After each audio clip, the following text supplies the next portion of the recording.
Hello everybody and welcome back to the channel, or welcome to the channel. My name is Cassie and I make videos about my US immigration journey as well as lifestyle in general. Thank you for coming back to this channel, for those who have been coming back to this channel, and for those who are just coming in or subscribing to the channel. It's free if you didn't know that, so please do hit the subscribe button if you want to get updates about my immigration journey, where I'm at, so I could give you my story as well as some tips or anything, just any takeaway from my immigration journey. Well, anyway, today is November 22nd, 22, and I think tomorrow is Thanksgiving. So happy Thanksgiving to everyone. I can't believe I'm saying this and I'm here in the US already. I've really never thought about experiencing Thanksgiving, for one, because I never thought I'd be here. But I am, so hey, happy Thanksgiving. Yeah, I am going to share with you an update about my AOS application, as well as my concurrent filing of forms 765, the employment authorization, and the form I-131, which is the travel document or the advanced travel parole. Honestly, today is very gloomy, and I wasn't really feeling like filming, but I do feel the need to get this out of the way because today I received my notice of receipts. So I feel like I need to give you guys an update just in case you are also in the same timeline. Yeah, and just walking you through down memory lane. I got here in the United States September 29, got married October 4, and initially filed October 13. However, the filing fee was incorrect, so our application was rejected.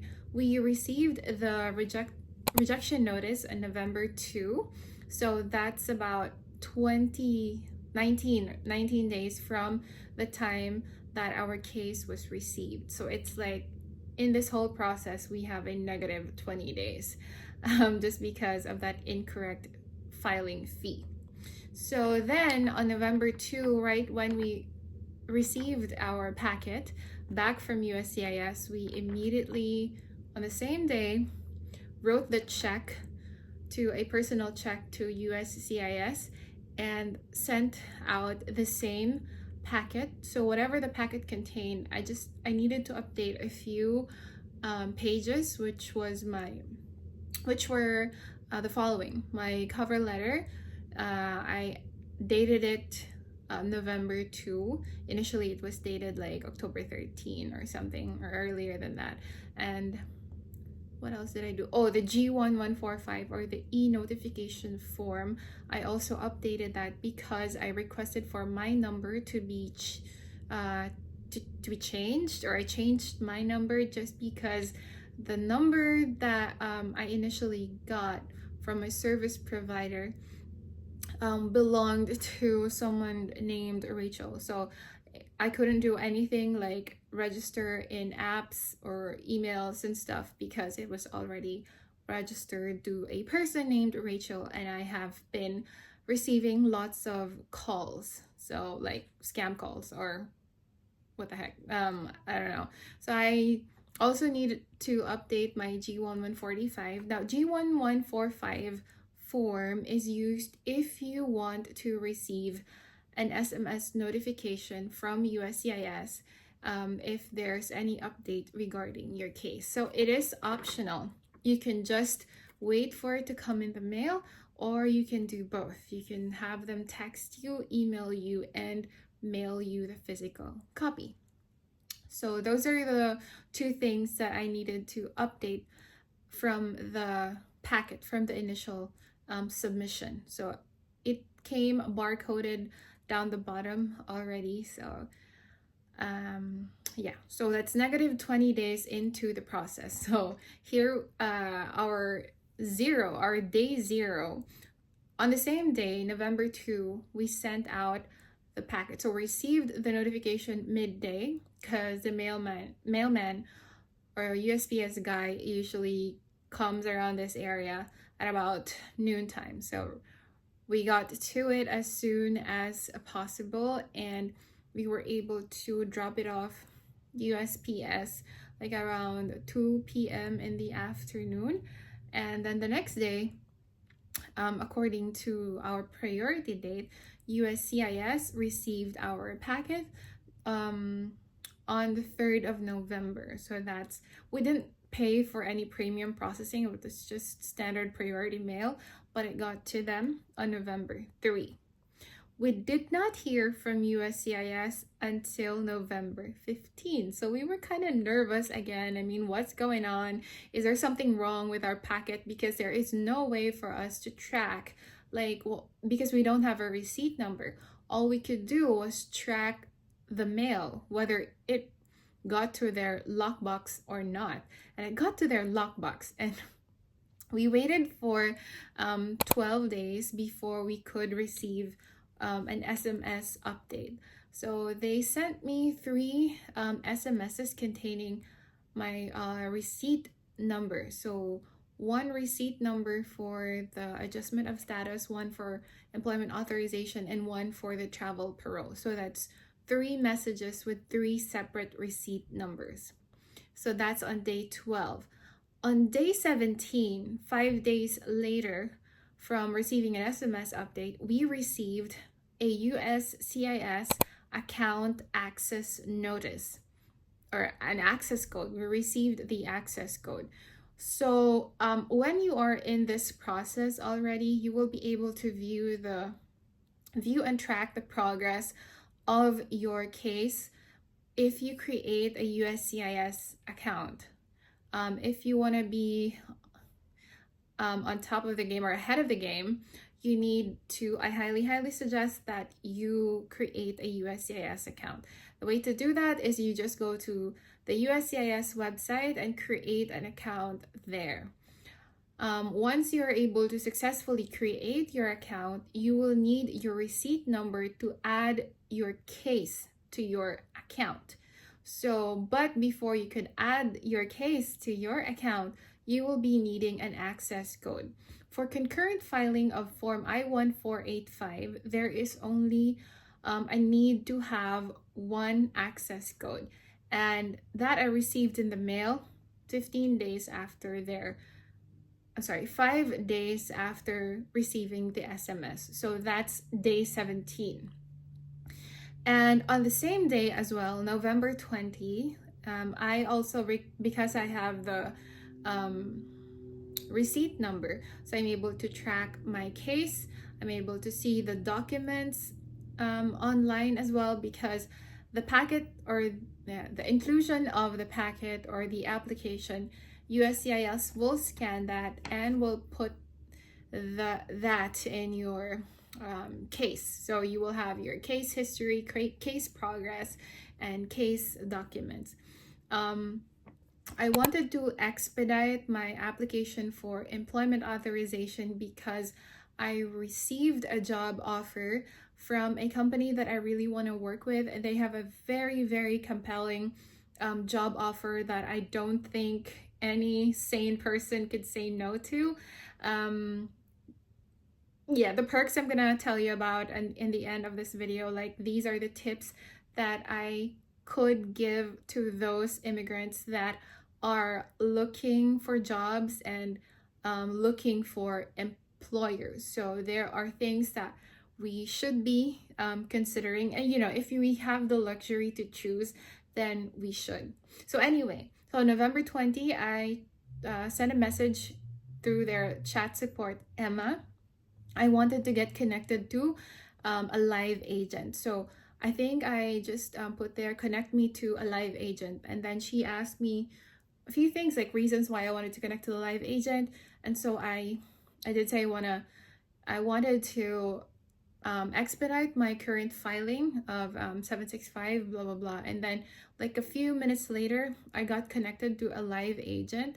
And then I said the same thing, that I have a job offer and I wanted to expedite my employment authorization. So the live agent just instructed me to go to my USCIS account to upload evidences to support my application for expedite processing. And that is what I did.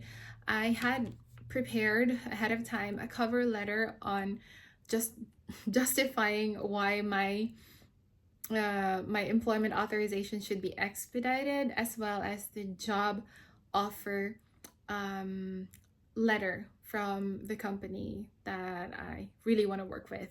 And so I did that, and I sent them a secure message through the USCIS website as well, using my account. So those were the instructions, and I think I need to wait for like a week before I contact them again if I don't receive anything. And it's the holidays, so I'm not sure if anyone is working tomorrow, Friday, until next week. So I'm going to lay low on that and just wait until next week before I shoot them another message. I am expecting in the mail my biometrics appointment to come in 1 to 2 weeks from now, and I'm seeing a lot of people on Facebook pages that have shared their experience after a few days after getting their biometrics in, their employment authorizations have been approved. Now, I am not too scared. What's another word for scared? I'm not too stressed about not receiving my employment authorization next month, because the employer is like willing to wait and has verbalized that if it was favorable for me, that we do the onboarding in January, and which is like not really a problem for me as well, because that's like new year, new job, new life, new everything. That's perfect. So I'm hoping that by the end of December I could get my permit, because with the trend it's like 2 to 6 months the EAD will be approved, normal processing times, and then I requested for expedite. So I'm so hopeful that they would consider that, because if they don't, I don't know if they should. Yeah, so that's what I did on the 17th, on day 17. On day 19, which is today, November 22, I received in the mail notice of receipt. So I have 3 notice of receipts. So November 15, if you can recall, I mentioned a while ago that I received 3 SMSs. Now the physical copy of those notices are with me right now. So they came in today, 3 envelopes, 1 for each forms that I was applying for. Yeah, so we are, as I speak right now, this is day 19 of my AOS application, and that is so far our progress. Yeah, so with this topic update, I have here like set of kind of tips of what I did. I'm not necessarily sure if these are the tips that will propel you faster to land the job that you really like, but these are the steps that I did when I came here. Definitely after 2 or 3 weeks, no, not even 3 weeks, because I remember I received a call October 10. So like in less than a week, after getting married and coming back home here in Indiana, I already started to do like a skills inventory. What skills do I have? And this is I was basically updating my resume, tailor fitted to the career paths that I am looking into. And I also researched a lot about how the people here in the United States format their resume, because it's very different than how we do it in the Philippines.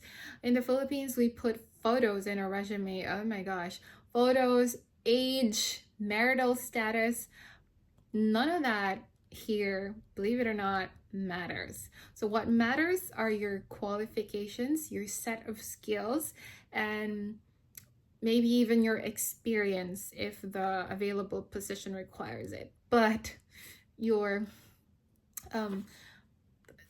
the things that are somewhat like encouraging some sort of,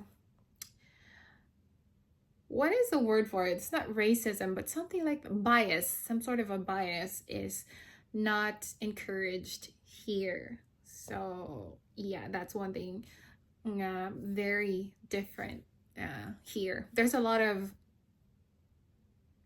differences, especially with HR. How the human resource department works here is very different from the HR in the Philippines. And I can only speak for the company that about the company that I worked with before, because that's the only company that I have worked for. Like 10 years of my life I've been working there, and I haven't been onboarded officially with this new company here in the US. And mind you, this is a very, very big company, one of, if not the top steel producer in the United States. So their, how should I say, their standards are really industry standards. And I'm like, oh my gosh, I'm just in awe. I'm not saying, it's just, there's so much difference, and different in a very good way.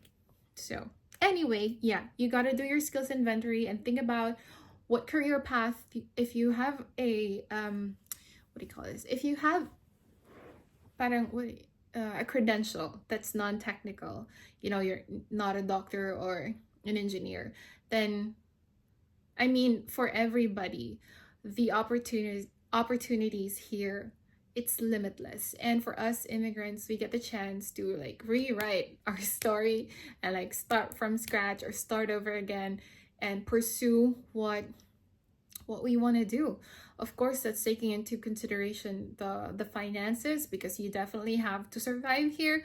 But then finding a job here isn't that difficult as opposed to finding a job back in my home country. So yeah, skills inventory, goal, career path, you gotta have that in mind. Write it down before you like even think of choosing a job, because time is of essence and we only live once. So we want to make sure that we are fulfilled, happy, and provided with a job in the company that we want to work with. Okay, so employment benefits that I would highly how should I say, highly suggest that you look into.